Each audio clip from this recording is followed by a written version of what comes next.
semuanya, kembali lagi bersama kami di sini di dalam program Oyolindo Podcast Cerita Dosen. Saya Mariana, sudah hadir tamu spesial kita Bapak Max ABR Soeman Lenggu, Eskom MT sekaligus sebagai Wakil Ketua 1.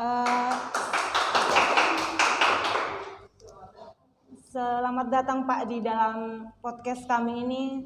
Selamat pagi. Terima kasih sebelumnya Bapak sudah menyempatkan waktunya untuk hadir di sini, meskipun Bapak banyak kesibukannya, tapi Bapak bisa hadir di sini.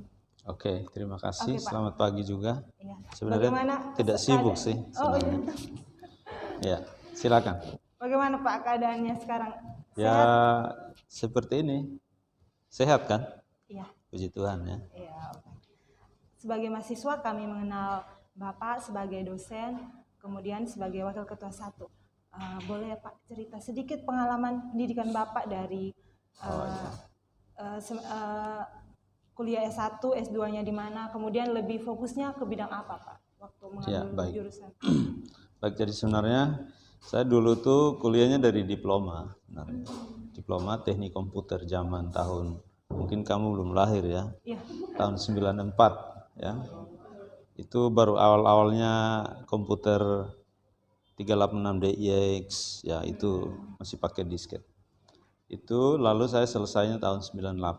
Saya lanjut S1 di Sekolah Tinggi Manajemen Informatika Abadikarya Indonesia di Semarang. Sekarang namanya Universitas Abadikarya Indonesia.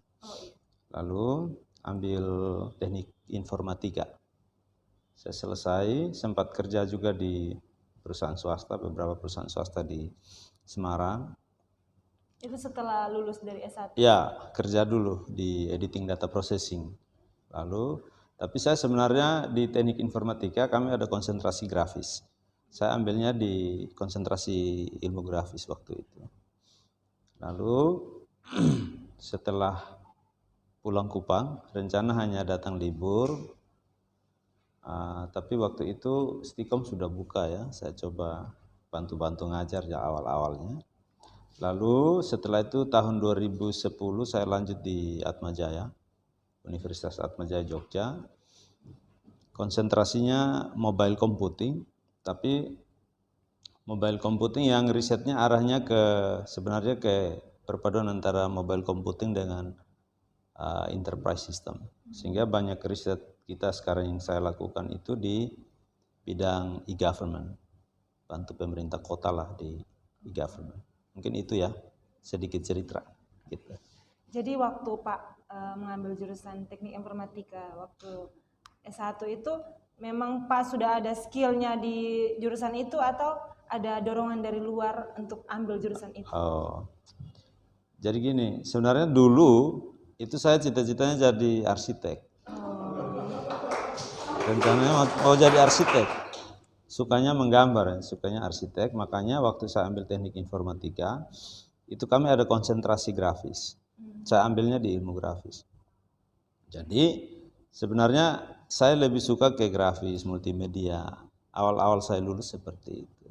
Tapi ternyata kalau ilmu grafis dan ilmu multimedia kan dia lebih ke vokasinya ya. Jadi karena kita sudah di dosen, mau tidak mau ya saya harus konsentrasinya ke bidang riset saya yang arahnya ke mungkin dibutuhkan masyarakat begitu. Mungkin seperti itu. Kemudian setelah Bapak S2 itu Bapak langsung melamar menjadi dosen atau Bapak ada pekerjaan lain? Tidak, saya kan dosennya S1. Waktu dulu itu kan waktu tahun 2005 ke bawah, itu dosen S1 masih boleh. Gitu. Jadi waktu itu saya jadi dosen. Setelah jadi dosen kurang lebih 7 tahun, baru saya lanjut S2 gitu. Nah gitu.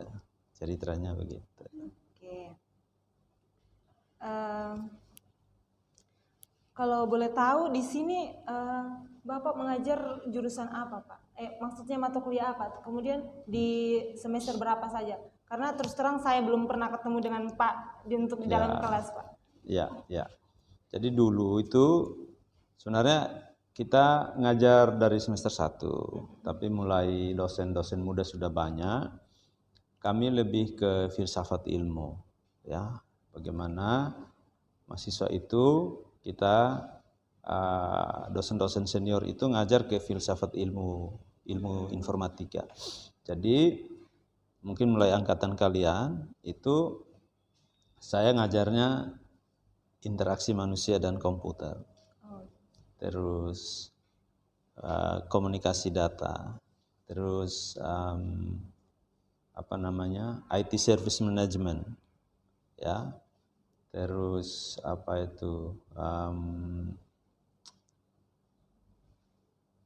IT service management, terus tadi komunikasi data sudah ya, Sudah. terus web programming tapi itu untuk semester awal dulunya, ya.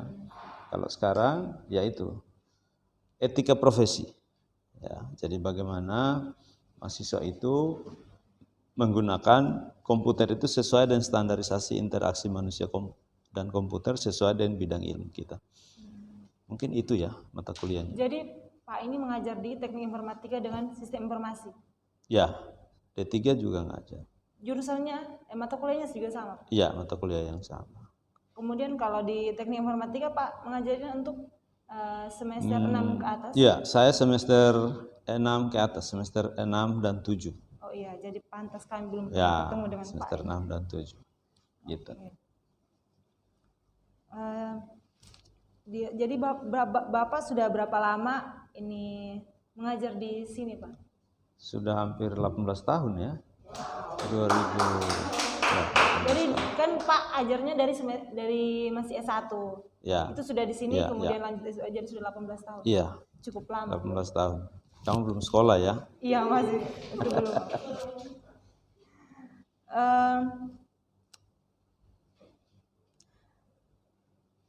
Sebagai tentunya dengan waktu 18 tahun ini pasti Bapak sudah mengetahui watak-watak mahasiswa yang ada di Stikom ini.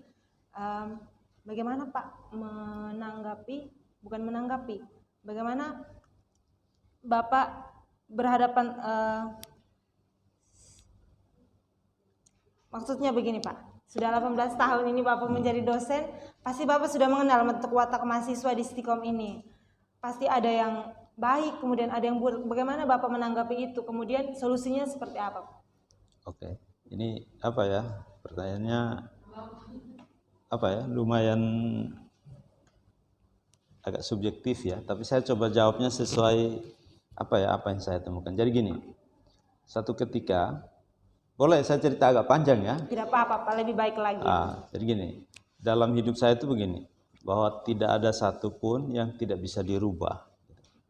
Satu waktu itu ada satu batu pualam. Kamu tahu batu pualam tidak? Kurang tahu. Batu pualam itu mau dibuang oleh seorang pemahat. Lalu ada seorang pemahat terkenal namanya Michelangelo. Michelangelo dia bilang, jangan, batunya jangan dibuang, biar saya yang pahat gitu katanya. Lalu akhirnya batu itu dipahat jadi satu patung namanya patung Raja Daud. Dari batu pualam yang mau dibuang, itu dia jadi satu patung yang akhirnya terkenal di dunia yang ditaruh di gereja Santo Petrus. Nah, hubungannya dengan pertanyaan tadi, saya mau jawabnya begini. Jadi memang kalau di Kupang itu kita anak-anak kita itu daya juangnya agak rendah, ya, daya juangnya rendah, dan beberapa teman-teman menganggap itu bahwa tidak bisa lagi mau dibuang seperti batu tadi. Tapi bagi saya itu dengan watak yang seperti itu, justru karena seperti itu yang datang sini untuk kita sama-sama belajar gitu. Saya tidak tahu nanti kamu ketemu dengan saya di mata kuliah saya, tapi di mata kuliah saya itu setiap kali kita selesai perkuliahan sering saya kasih motivasi untuk punya daya juang. Nah, menanggapi mahasiswa-mahasiswa yang seperti ini, memang kita butuh kesabaran. Lalu yang kedua, sebenarnya kalau ngajar di era sekarang ini, dosen bukan senternya di dosen lagi, tapi kita sama-sama berdiskusi. Karena semua kan terbuka. dosen hanya sebagai fasilitator. Iya. Sehingga apa yang mahasiswa tidak tahu, semua mahasiswa tahu. Apa yang kita ajarkan sebenarnya mahasiswa sudah tahu sebenarnya. Nah, kita hanya sebagai fasilitator. Nah, kalau sebagai fasilitator tentunya menghadapi mahasiswa itu kita harus menjadi satu, orang tua buat mahasiswa. Yang kedua, teman bagi mahasiswa. Yang ketiga, pemimpin bagi mahasiswa. Kalau mahasiswanya salah, tidak disiplin ya dikasih tahu. Tapi ketika dia sudah terjerumus, dia sudah jauh, ya kita sebagai orang tua kita rangkul gitu. Lalu jangan jaga jarak dan mahasiswa, berteman juga dengan mereka dengan batas-batas tertentu. Mungkin itu yang pendekatan saya kepada mahasiswa seperti itu. Ya. Oke. Selain dengan Pak segala macam watak mahasiswa yang mungkin kurang baik, tapi menjadi dosen ini apa hal menarik yang Bapak pernah rasakan? Banyak ya. Jadi dosen itu enaknya gini. Satu ketika saya berlibur dan keluarga ke Bali. Kita itu terlambat pesawat naik Garuda. Kalau kamu naik Garuda, kamu terlambat pasti kamu tidak bisa naik tuh, ya. Kita datang sudah closing apa itu? Closing apa? Ini cerita pengalaman ya. Iya. Sudah closing check-in closing. Tapi di situ ternyata ada mahasiswa yang kerja di Garuda. Oh, iya. Dia calling ke pesawatnya. Ini pesawatnya mau tutup pintu pesawatnya. Alumni ini kerja di Garuda. Wow. Jangan itu dulu, jangan jalan dulu. Ini ada penumpang yang bawa infant. You tahu infant? Infant itu apa, anak kecil. Oh, iya. Baby saya itu umur 8 bulan.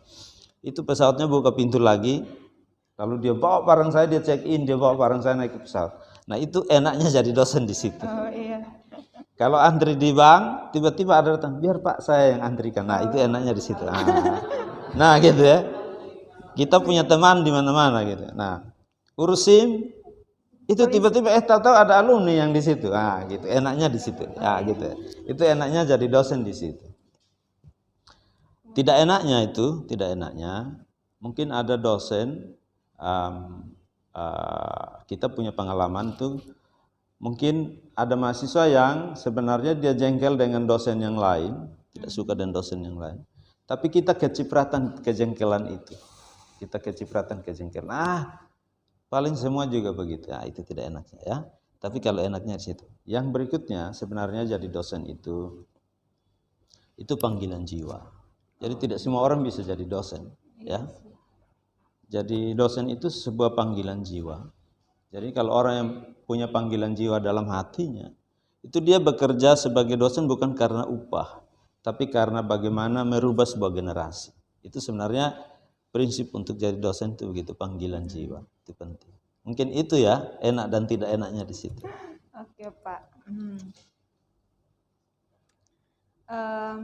Di sini kan selain Bapak menjadi dosen, Bapak juga sebagai Wakil Ketua 1 bidang akademik.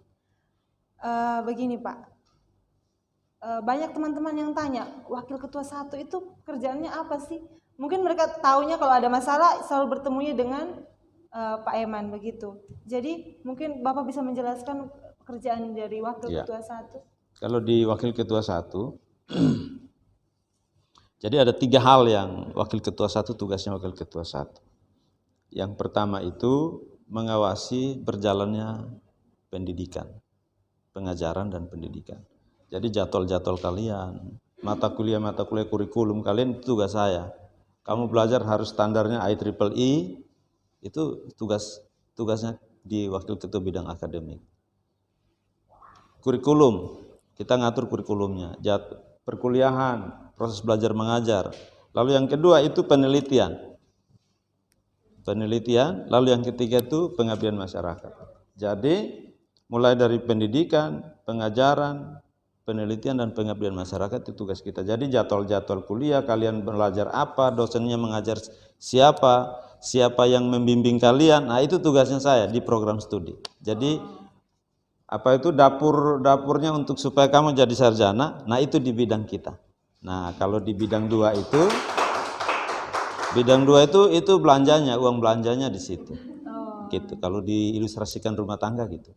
Kami yang dapur masaknya supaya kamu bisa jadi sarjana yang bagus gitu. Ya, ilustrasinya begitu.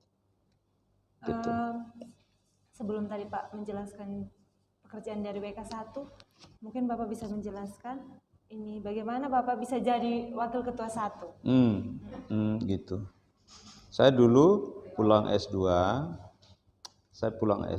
itu kita rintis LP3M. Ya. Kita rintis LP. Dulu tuh LP3M-nya belum sehidup sekarang ya, zaman kami pergi kuliah. Waktu pulang S2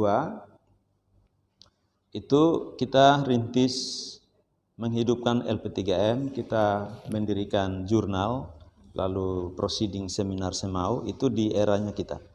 Lalu setelah itu terjadi pergantian pimpinan, lalu waktu itu karena ketuanya itu mengundurkan diri, lalu otomatis kan wakil ketuanya jadi ketua sekarang, Pak Ketua yang sekarang ya. Iya. Lalu karena saya waktu itu di LP3M diminta untuk jadi wakil ketua 1. Lalu periode berikutnya kita lamar lagi untuk jadi ketua 1, saya terpilih lagi, itulah ceritanya. Mungkin kami kira ada persyaratan khusus Pak mungkin kalau jadi. Iya, syarat-syaratnya pasti ada kan, pasti ada kan. Kita lamar gitu, pasti ada kan. Persyaratannya sesuai dengan ketentuan yang berlaku lah gitu. Ya, terus tentunya kalau Bapak menjadi dosen sekaligus menjadi wakil ketua 1 pasti sudah menambah kesibukan tersendiri bagi Bapak. Selama Bapak mengajar kemudian jadi wakil ketua 1 ini, bagaimana Bapak membagi waktu? Mungkin pernah ada waktu yang bertabrakan, Bapak sebagai mau mengajar kemudian ada keperluan untuk wakil ketua 1 itu bagaimana Pak bagi waktunya? Oh iya ada, pasti ada ya, tapi kan itu resiko pekerjaan. Maka kita harus pintar bagi schedule. Kalau staf saya kan di bawah program studi. Nah kami kerjanya kan sebenarnya sudah sesuai dengan standar dan aturannya sudah jalan. Jadi sebenarnya tidak terlalu sibuk juga. Cuma kalau misalnya itu kita sibuk itu jika ternyata ada rapat-rapat atau bentrok dengan pertemuan di luar kampus, atau misalnya ada masalah gitu ya. Nah tapi kalau itu bentrok dengan perkuliahan, biasanya kan kita bisa cari kelas ganti, itu pertama. Yang kedua, hal-hal yang berhubungan dengan akademik kita tidak boleh melanggar. Contoh, kalau kumpul RPS, ya saya harus kasih tunjuk contoh cara kumpul RPS yang benar. Yang berikutnya, kalau saya harus datang pagi jam 7, bagaimana kalau saya tidak datang jam 7? Jam 7, jam 8 paling maksimal, gitu kan. Telat-telat sedikit ya mungkin jarang-jarang lah. Tapi itulah kita harus kasih tunjuk contoh. Kalau saya tidak jadi contoh seperti itu nanti gimana? Nah berhubungan dengan perkuliahan tidak terlalu terganggu sebenarnya. Seperti kami ini kan kami meminta waktunya Bapak. Ini kan di luar dari perkuliahan juga sebagai Bapak wakil 1 untuk hadir di dalam podcast ini begitu. Oh, sebenarnya tidak terlalu ini. Hanya mungkin karena pas kemarin kita lagi acara-acara ya. Iya, mungkin itu saja. Sudah seperti yang kita tahu dari 2 tahun terakhir ini kita mengalami pandemi. Jadi bagaimana Pak tingkat kehadiran mahasiswa saat pandemi, kemudian sebelum pandemi bagaimana? Mungkin ada mahasiswa yang dulunya berprestasi yang mungkin Pak sudah tahu, kemudian pada saat pandemi ini prestasinya menurun. Bagaimana Pak? Kalau untuk gini, mata kuliahnya Bapak? Kalau di tracking saya itu ya, itu kehadiran tuh 82,7% mahasiswa ya. Lalu saya juga ambil beberapa sampling, ternyata hal-hal yang berhubungan dengan pandemi ini ada positifnya ada negatifnya. Negatifnya itu mahasiswa itu ada yang dia hanya absen. Ya, dia absen, lalu dia tidak mengikuti pelajaran. Nah, mungkin dia biarin Zoom-nya tetap jalan, tapi orangnya tidur. Iya, Pak. Gitu ya. Nah itu attitude ya, attitude. Iya. Maka mungkin lewat broadcasting ini saya sampaikan bahwa sebenarnya itu kebiasaan kita itu bisa jadi culture, bisa jadi budaya nanti di dunia kerja. Saya biasakan diri. Mungkin ikut broadcasting atau ikut Zoom dengan siapapun, itu saya berusaha biar saya capek ikut sampai selesai. Karena sebenarnya semua yang kita ikuti itu tidak bisa kita dapatkan dengan gampang sebenarnya. Nah itu yang pertama. Yang kedua itu mahasiswa itu tidak disiplin akhirnya jadinya. Tidak disiplin. Biasanya pagi jam 7 sudah mandi, sekarang Betul Pak, itu mau kuliah baru pakai cepat-cepat baca, itu kan sebenarnya melatih attitude untuk disiplin. Nah itu kelemahannya di situ. Positifnya adalah kita bisa melakukan halnya dari segala hal dari rumah. Makanya sebenarnya dengan adanya era transformasi digital, itu kita dididik untuk bagaimana punya kemandirian yang tinggi dalam hidup kita. Ya kan? Tidak perlu disuruh tapi melakukan. Nah, itu sebenarnya inti dari hidup itu di situ. Bagaimana punya responsibility. You know, responsibility? Responsibility itu tanggung jawab terhadap diri sendiri. Gitu. Mungkin itu. Mungkin Bapak bisa sedikit memberi motivasi untuk yang mahasiswa yang seperti itu Pak, yang seperti Pak jelaskan. Ya. Hanya taunya kasih aktif kamera, ikut Zoom, kemudian tidak itu. Gini ya, mahasiswa itu kan generasi penerus sebuah bangsa. Mahasiswa anak-anak muda itu nanti mereka jadi pemimpin-pemimpin masa depan. Mungkin lebih dari kita saat ini. Karena itu mahasiswa itu ketika jadi mahasiswa banyak yang perlu dipelajari. Kalian kan tidak perlu lagi kerja untuk dapat uang. Kalian tuh orang muda tuh orang paling enak di dunia. Kenapa? Mau beli makan tinggal minta. Ya kan? Mau beli buku tinggal minta. Mau beli apa? Beli motor tinggal minta. Kalau saya mau beli motor harus cari uang kan gitu. Karena itu waktu kalian masih muda, itu gunakanlah waktu sebaik mungkin. Karena itu waktu tidak akan kembali. Satu waktu kamu akan sampai pada satu titik yang semua kamu harus kerja dulu baru dapat uang. Karena itu sekarang saya himbau kepada mahasiswa-mahasiswa saya, gunakan waktu ini sebaik mungkin. Jangan sia-siakan waktu ini. Makanya kan ada tuh tulisan besar di lapangan, masih muda jangan malas katanya, kan gitu ya. Nah itu, masih ada waktu kok. Masih ada. Masih ya. Nah itu yang pertama. Yang berikutnya adalah, kalau kalian jadi mahasiswa itu punya satu pemikiran yang sampai pada satu destiny, pada satu tujuan. Kamu tidak akan bisa berhasil kalau kamu tidak punya destiny dalam hidupmu. Punya apa ya? Contohnya gini, kita kan mau ke Soe. Mau ke Soe. Nah, untuk sampai ke Soe itu kan bisa naik motor, bisa naik bis. Nah, kalau kamu tidak tentukan destinimu, tujuanmu, kamu tidak akan sampai pada tujuan itu. Nah, karena itu waktu kalian masih jadi mahasiswa, itu tentukan destinimu, tentukan tujuanmu mau kemana, kamu mau jadi apa. Kalau kamu tidak tentukan sekarang, kamu akan jadi orang yang jalannya tabrak-tabrak, akhirnya tidak sampai. Tiba-tiba kita ketemu hidup kita sudah sampai di persimpangan yang orang lain sudah jauh. Nah, itu yang orang kan kaget gitu. Saya pernah baca sebuah buku judulnya Life is Colorful. Ya, buku itu dia cerita tentang bagaimana kita menata hidup kita sampai dengan 40 tahun. Nah, jadi kalau kita kan waktu umur sekarang di bawah 40 tahun kan punya cita-cita, kepengennya dapat istri cantik, bangun rumah yang bagus, mobil yang naik mobil bagus. Tiba-tiba dalam hidup kita tiba-tiba sampai umur 40 tahun. Waktu sampai umur 40 tahun, lalu kita duduk, kok beta belum sampai di situ? Kok saya belum sampai pada titik itu? Yang dulu saya hayal-hayal kok belum sampai? Nah, itu berarti ada yang salah ketika kita menata hidup kita di umur sekarang ini, 20-an sampai 40 tahun. Maka mulai sekarang ini kalian beruntung dapat cerita ini dari dosen Anda kan gitu ya? Iya Pak. Nah, iya, saya dulu tidak tahu tentang itu. Tapi untungnya saya ketika umur 40 tahun semua impian saya tercapai.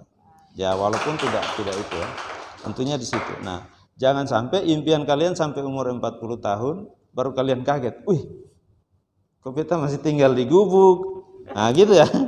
Kok beta belum menikah? Nah gitu kan. Nah gitu. Nah jadi umur mulai sekarang itu penulis buku bilang hidup kita itu penuh dengan warna. Makanya tentukanlah warna yang benar dalam hidup. Gitu.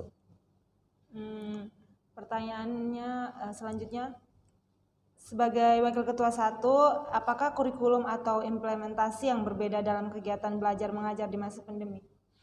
Gini, kita tuh kurikulumnya ada 2 deh. Kami buat kurikulum 2, 1 kurikulum kerangka kuliah nasional KKNI, ya. Lalu yang kedua tuh kurikulum MBKM. Nah, MBKM itu yang kalian dituntut untuk bisa merdeka belajar. Dan sebenarnya kurikulum MBKM kan kita mulai sudah launching saat ini. Nah, kami juga sekarang akan mau tinjau lagi kurikulum kita supaya mata kuliahnya sedikit tapi SKS-nya banyak. Jadi kalian lebih cepat selesai, gitu. Nah, kurikulum yang sekarang ini sudah sesuai, kita sesuaikan dengan memang pandemi saat ini. Gitu. Jadi untuk pandemi ini semua dosen kita minta untuk harus siapkan materi yang berbasis daring. Makanya biasa dosen kirim video ya. Iya. Kirim video. Maksudnya apa? Supaya kalau kalian lupa bisa buka lagi videonya. Nah, tapi mulai semester depan kalau pemerintah mengizinkan kita mulai kuliahnya full offline. Ya. Saya rasa itu semua diinginkan ya. Iya, kami sangat menginginkan. Saya juga bosan tiap hari kuliah menghadap komputer, ya. Apalagi komputernya pasti bosan lihat saya.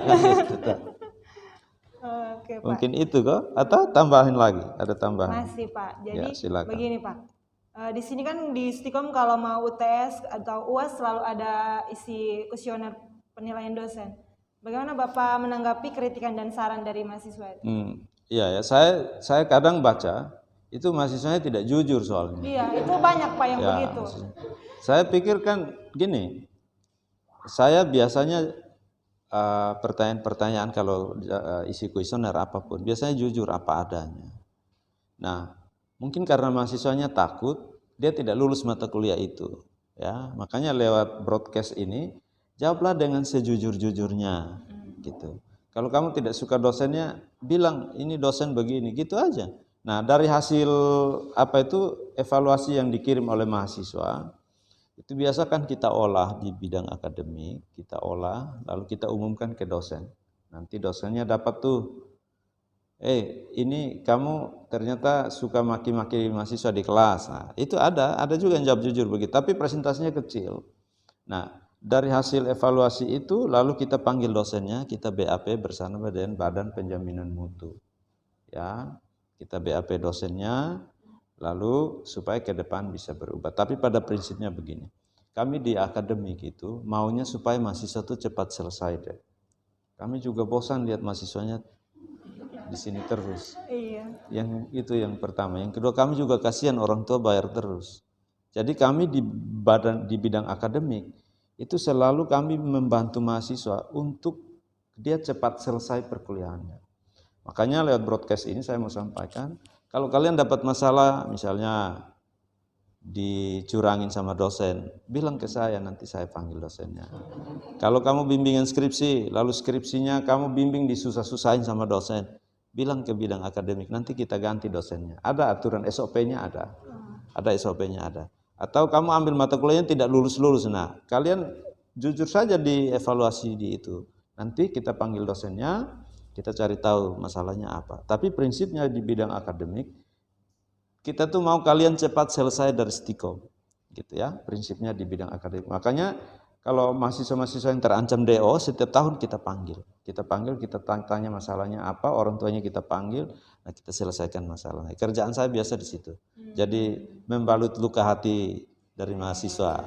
Orang tua yang hampir terkapar kita bantu gitu. Nah. Sebenarnya saya juga Bapak sebagai dosen wali saya, tapi mau ketemu itu takut Pak karena bertemu di kelas. Jadi teman-teman bilang tidak apa-apa, tapi mau bertemu, aduh Pak Max jangan sampai Pak ini begini agak keras. Saya ini dosen paling baik di Stikom. No. Tidak itu dipotong ya, jangan ya, itu dipotong ya. Begini, bisa Bapak ceritakan tentang pengalaman kerjasama Bapak dengan pemerintah, baik kota atau kabupaten? Oh ya, kalau itu banyak, banyak. Nah, kami yang paling berkesan. Kami 2013 saya selesaikan tesis saya tentang e-government.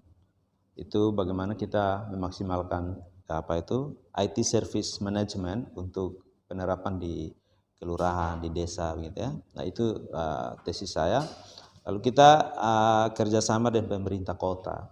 Waktu itu ada kelurahan yang kita ikutkan lomba, juara 2 nasional gitu ya. Nah, itu pertama. Akhirnya kerjasama kita berlanjut ke kabupaten-kabupaten yang lain, di Flores Timur, di kota. Saya bersama Pak Ketua dan Ketua LP3M sekarang, kita itu sebagai tenaga ahli untuk pengembangan smart city kota, ya, smart city kota. Nah, itu kita bantu wali kota untuk menyukseskan transformasi digital. Jadi makanya sekarang kami ada di kota itu kami setiap bulan itu pasti kami ada pertemuan dengan Pak Wali untuk membahas tentang bagaimana transformasi digital yang akan diterapkan di kota. Di Kabupaten Rotendao itu tahun lalu kami bantu riset untuk pengembangan sistem pemerintahan berbasis elektronik, dokumentasinya. Itu tahun ini mungkin jadi Perda. Kalau yang kota mungkin tahun depan jadi Perda. Lalu di kabupaten yang lain itu seperti Kabupaten Kupang mungkin tahun depan 2022 kita mendampingi mereka. Di provinsi juga, tapi sebenarnya kerjasama itu harus sampai pada agreement, ya, agreement. Nah, sehingga usulan kami itu setiap lulusan, kebetulan kan saya di bidang akademik. Jadi wisudawan yang kemarin, itu wisudawan kakak-kakak wisudawan kalian yang kemarin, itu yang menjelang 1 bulan menjelang wisuda, itu Pak Wali minta ke saya di bidang akademik, Pak Max, tolong saya butuh 9 orang. Nah, lalu saya kasih nama-nama, jadi yang wisuda kemarin itu 9 orang sudah bekerja di kota. Itu langsung kerjaannya langsung di media center, jadi di ruangnya Pak Wali. Di ruangnya Pak Wali itu digaji oleh pemerintah daerah. Nah, makanya kalau kalian berprestasi, pastikan kita recommended. Ya, rekomendasi. Ini nanti yang lagi itu tuh provinsi. Provinsi itu di bidang organisasi dengan bidang humas. Mereka butuh untuk ini broadcasting seperti ini. Itu butuhnya sekitar mau hampir belasan orang itu untuk tahun ini. Jadi kalau kalian kuliahnya hanya datang kuliah, kumpul-kumpul lalu pulang tidur, ya hasilnya ya nanti ke depan seperti. Tapi kalau kalian bisa aktif seperti ini, pastikan kita bisa merekomendasikan kalau kerjasama kita dengan pemerintah daerah bisa tahap itu. Lalu pemerintah kerjasama dengan pemerintah Timor Leste di beberapa perguruan tinggi 2017 itu saya dengan waktu itu Pak John belum, waktu itu kan saya merangkap ketua LP3M, kita diundang untuk jadi narasumber di salah satu perguruan tinggi di Timor Leste. Juga kerjasama yang lain lah, kerjasama dengan, kalau di bidang akademik itu kita kerjasama dengan Atmajaya Jakarta, lalu Ukrida Jakarta. Jadi kalian bisa ambil mata kuliah di Jakarta nanti semester depan kalau sudah dibolehkan. Ya. Mungkin banyak teman-teman yang baru dengar juga. Jadi gini, saya jelaskan ya, MBKM itu gini. MBKM itu ada 8 kegiatan. Ya. Tapi saya mau jelaskan kegiatan-kegiatan yang mungkin kita bisa sudah create, ada 4 kegiatan. Salah satu kegiatan itu belajar di luar kampus di program studi yang berbeda. Bisa itu misalnya kamu kan suka suka usaha misalnya. Kamu mau belajar ekonomi di Ukrida bisa di Jakarta. Kamu berangkat ke Jakarta, kita fasilitasi, kita kirim ke Jakarta kuliah di Ukrida. 6 bulan kamu kembali. Gitu bisa, atau di Atmajaya Jakarta bisa. Itu ya nanti semester 5 tapi ya karena semester 1, 2, 3, 4 itu kalian harus selesaikan inti mata kuliah. Nah kemarin itu kami lakukan tapi online, tapi mulai tahun depan kalau ada mahasiswa yang mau berangkat kita berangkatkan. Tapi kosnya sama biaya hidupnya nanti bayar sendiri di sana ya. Tiketnya juga bayar sendiri. Nanti kita hanya fasilitasi secara akademik, kamu pergi ikut kuliah di Jakarta. Itu. Tapi bisa juga kamu kuliah di kampus yang berbeda, ambil program studi yang sama. Misalnya, kamu ambil kuliah mata kuliah etika profesi. Saya tidak mau ketemu dengan Pak Max, saya mau kuliah di etika profesi di Jakarta. Boleh. Nah, Mungkin ada dia punya persyaratannya. syaratnya harus sudah lulus mata kuliah inti program studi. Ya. Nanti sampai semester 5 itu di itu. Nah, atau kamu mau magang, boleh. Magang di perusahaan industri di PT PAL Surabaya, boleh, kita fasilitasi. Itu nanti kamu di sana 6 bulan, kita konversi kamu 20 SKS kalau magang. Atau kamu misalnya kepengen pulang kampung 6 bulan mengajar di kampung, boleh. Itu namanya program AA, kampus mengajar. Gitu. Ada 8 kegiatan. Jadi magang, terus penelitian, terus mengajar. Tadi mengajar sudah ya, magang, terus studi ke kampus lain, terus misalnya ada kegiatan bencana alam, kalian turun untuk bantu kegiatan bencana alam. Nah, itu bisa 6 bulan kamu dikonversi mata kuliahnya. Ya, bisa. Itu ada di kurikulum kita. Itu nanti semester 5 kalian baru bisa ambil, ya. Ada 8 kegiatan. Saya tidak kami sudah ingat semester ya. 5, Pak. Oh ya bisa nanti. Baru dengar dari Pak ini kalau Oh ada ya yang bisa. pertukaran untuk ke kampus lain. Ya bisa. Enak itu. Luar negeri juga bisa, cuma kita belum ada kerjasama dengan luar negeri. Ya. Kalau luar negeri Kemarin lebih baik lagi, Pak. saya ketemu dengan wakil rektor 3 Undana. Dia malah menawarkan untuk ke Thailand. Kalau mahasiswanya mau ke Thailand, gitu. Nah, untuk studi MBKM. Tapi kita harus kerjasama dulu kan dengan kampus yang itu. Nah, di Indonesia kita baru kerjasama dengan Ukrida dan Universitas Atmajaya Jakarta. Ini yang mau masuk kerjasama itu Universitas Multimedia Nasional UMN Jakarta.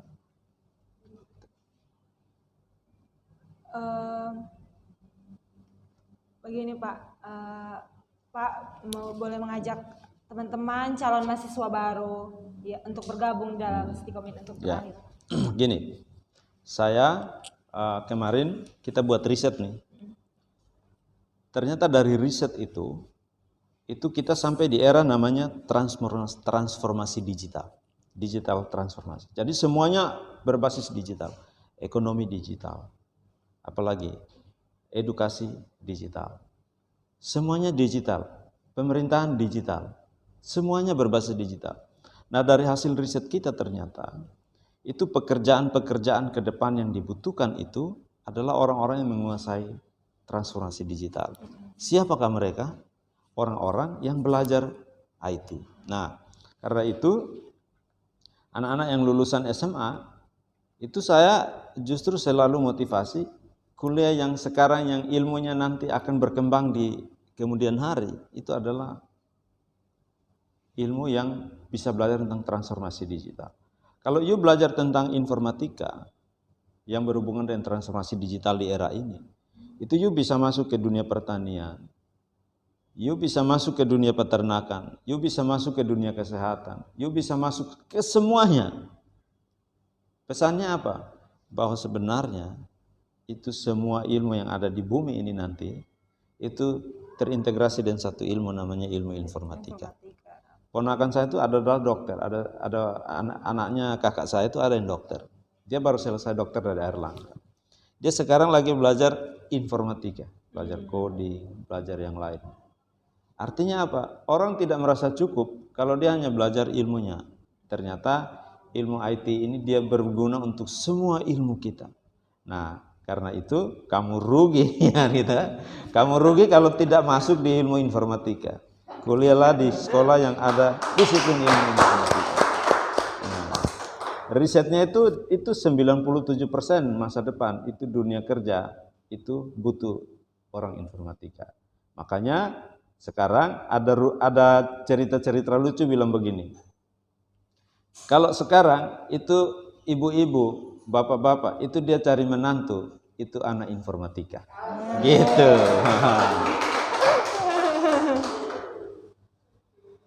Oke? Oke Pak. Jadi di sini saya mau mengajak teman-teman semua, dari yang sudah Bapak sampaikan, saya mengambil sedikit kesimpulan kalau teman-teman ke kampus jangan hanya datang, duduk, diam, dengar, pulang. Harus benar-benar, biarpun tidak semua mata kuliahnya dikuasai, tapi setidaknya ada satu yang benar-benar dikuasai supaya itu bisa menjadi pegangan untuk teman-teman semua ke depan dalam mencari pekerjaan begitu. Jadi sekian untuk podcast kami hari ini. Mungkin Saya ada tambah sedikit boleh? Nah, pesannya kan baru umum tadi. Oke. Nanti kan dipotong ya video saya kan? Nah gini, jadi pesannya adalah gini. Di NTT, ini saya ulang, ini kameranya hidup ya. Di NTT, ada satu kampus yang kampus berdiri pertama kali di NTT dalam ilmu informatika. Pertama. Yang kedua, ada sebuah kampus yang itu dia terakreditasi seluruh program studinya B pertama kali di NTT, yang ilmunya informatika. Nah, yang ketiga itu kampus yang kata orang nih, ini objektif karena orang yang bilang, itu dosennya itu dekat dengan mahasiswa. Dosennya tidak kasih susah mahasiswa. Itu namanya Stikom Uyelindo Kupang, the real education. Gitu ya. Kuliahlah di Stikom Uyelindo. Terima kasih. Terima kasih untuk teman-teman semua yang sudah menyempatkan waktunya untuk menonton podcast kita hari ini. Saya Mariana bersama Bapak Max. Undur diri, jangan lupa like, komen, dan subscribe. Sampai jumpa.